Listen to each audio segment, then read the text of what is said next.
Omulabirizi wa rwenziori Reuben Kisembo asoomozezza obukama bwa Toro ne disitulikiti y'ey'ekabalore okumalawo obutakkanya ensangi zino olwo enkulaakulana etuukibweko mu bwangu. Tukunza kusaba abembezi b'obukama bwa Toro okukwatwaho na abembezi ba disitulikiti y'ekabalore hano Kabalore okunenangana kunya kuroho hagati ya abembezi abo kukweho. Kisembo yabyogedde ku lutikko ya St. John's e Fort Portal ng'awo baka wa paasika.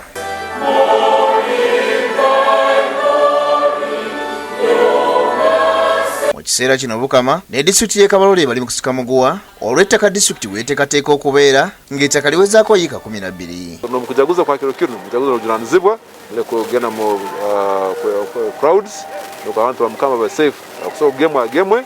Ye omulabirizi w'obulabirizi w'e Rwenzori Nason Baruku asabye abakristaayo e Kasese okugenda mu maaso nga bagoberera amateeka ga minisitule y'ebyobulamu olw'obulwadde bwa COVID-19. I want to encourage each one of us as we celebrate this Easter. We should know that COVID is still here. Please try to keep the SOPs.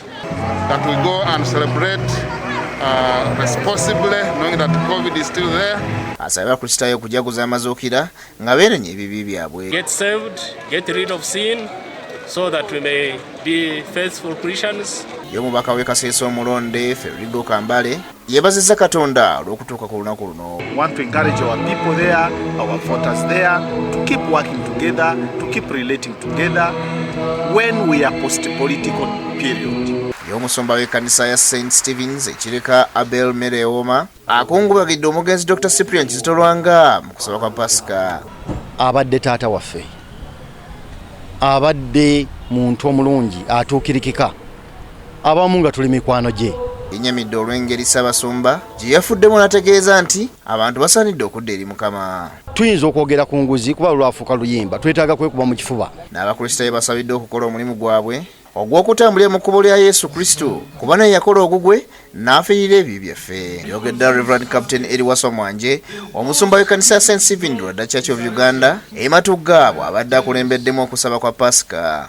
Era yakimala omusalaba naga nti kiwedde naye okumukkiriza omuyingiza mu byaffe okumukkiriza kumuwa ekifo mu bulamu bwaffe abeerera akabaka waffe era omulokozi waffe. Ono yennyamidde olw'abantu abatafaayo eri bannaabwe ne batuuka n'okubakolako obulabe. Tufeeyo tuleme kukireka buli ssaawo tikyo kinatukolamu omulimu tufune obutaggwaawo naye tulina okubeera abakozi ne Katonda eri emikisa gyaffe. Okumanya Katonda bwe bugagga kyekimu ku bintu bye tusinga okufunamu ffe ng'abantu.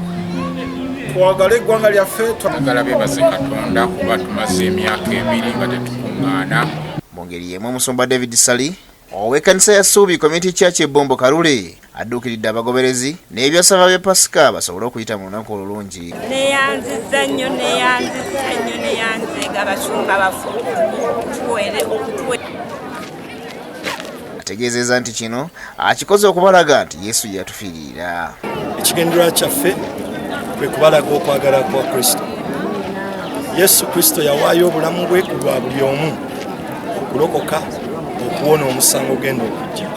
Paasika mbadde ngenda giyitamu okubeera nga sirina ssuubi lyonna naye okuva lwenfunye ebyokulya n'okunywa ndi musanyufu. Abuyitamu obulungi nga Mukama bw'akoze